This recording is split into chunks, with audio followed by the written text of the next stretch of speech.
Welcome back, everybody. We have some more follow-up news on the Aaron Judge situation. And yesterday, he was listed on the injury report as a right pectoral strain.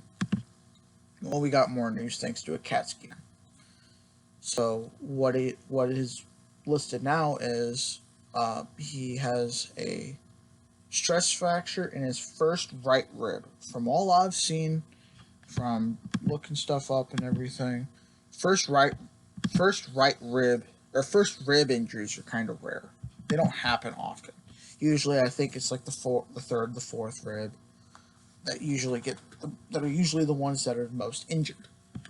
So this is already uh, rare, just in the sense that it's the first rib, not one of the main ones you would say. Now, this might require surgery. We have no idea yet. It might come to that.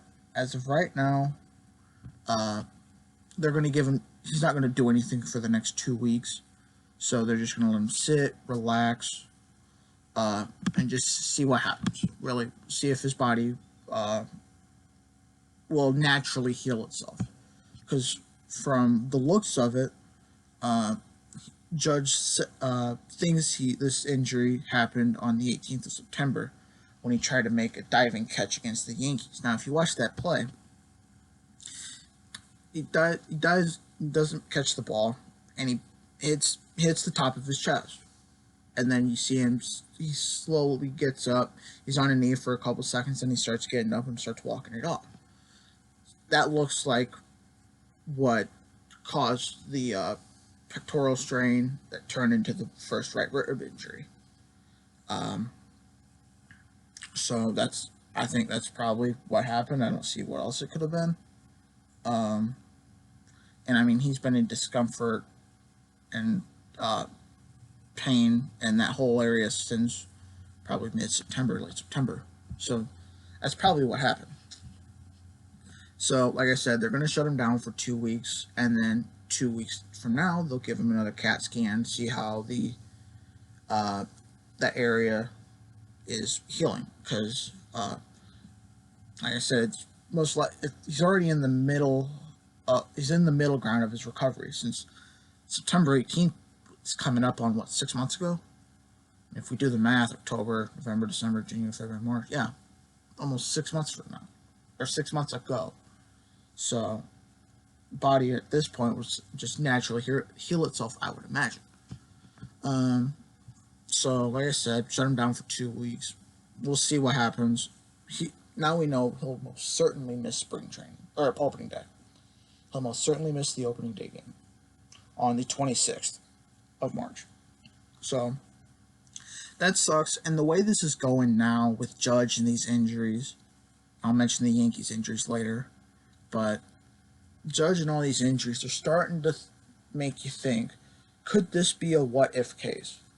What if Judge wasn't injured so much? What if Judge could just stay healthy and have remotely a healthy season? I don't.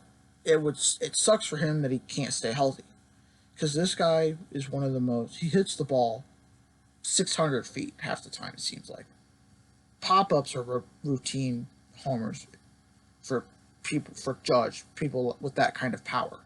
Yeah, you could say it's also because of other stuff, but the dude's built like a freaking like Superman. So it really sucks that he can't stay healthy. He's really entertaining to watch. Um, one of the young guys that baseball should market. I think they should market the better players anyway, but I think he should be top five guys that you market. Market. Um, what am I saying? Top five guys you should market to sell the game to other people. Come look at this guy. Because A, he plays on the Yankees, and B, this dude's jacked. Like I said, dude's Superman. And I think it's really sad that he can't stay healthy. Because, like I said, this could be a what if scenario. And I don't want it to go that far. But I think he'll be fine. 2 weeks until another CAT scan. We'll see. We'll see where he's at by Late March. He'll still miss opening day no matter what the test says, I think. But like I said, it really sucks. Um, I guess moving on is the Minnesota Twins and the Detroit Tigers are going to have the first game in the Dominican Republic in 20 years. Yeah, it's a spring training game, but I think it's a great move having a game in the Dominican Republic. They're already a baseball heavy nation. I mean, hell, they have a record 102 players on the American League on the major league rosters as of last opening day or on opening day of last year, and they have more than 220 starting in big league camps this year. The Dominican's one of the best places for baseball, and I know Manfred he's having games in Mexico now, and now there's the Field of Dreams game that's going to happen this year. I think maybe we're getting prepped up to see maybe some MLB games in the DR. I think it'd be a nice sight to see. I mean, we have games in London. Now, I forgot about that. We have games in London. So, why not have a game in the DR where baseball is like a religion down there? And I think it'll be fun. I mean, hell, look, I'm reading this now. Tickets sold out in just over 24 hours in the, Estadio Quisqueya Juan Marichal, which is a venue with a capacity of just under 15,000. So, and if I'm honest, more than 15,000 are going to that game. Yeah, it's a spring training game, but I think we're just getting prepped up to see more games that could be held down there. And I think it'd be awesome. I think that's a perfect place to go to have baseball games. Because like I said, baseball's like a religion down there. Everybody likes it. It happens year round. I think it's perfect. It should have happened long ago, if I'm being honest. If that's what I'm thinking. And then we got sad news. And that sad news is the Miami Marlins closed the Clevelander nightclub and pool at Marlins Park. Now, this isn't the first time in the new management with Jeter that they got rid of something that was there. They got rid of the home run monument thing. I think it's monument thing in center field. Whether you liked it or not, it's gone. Most people liked. I think most people hated it. If I'm thinking right. But they closed the Clevelander nightclub and they closed the pool. The bar is going to stay open, so if you're losing 22-0, you can at least go drown your sorrows out. I mean, good for Jeter and them trying to focus on the baseball stuff, but if I'm being honest, you probably lost more fans because of you closing that bar or the nightclub and the pool.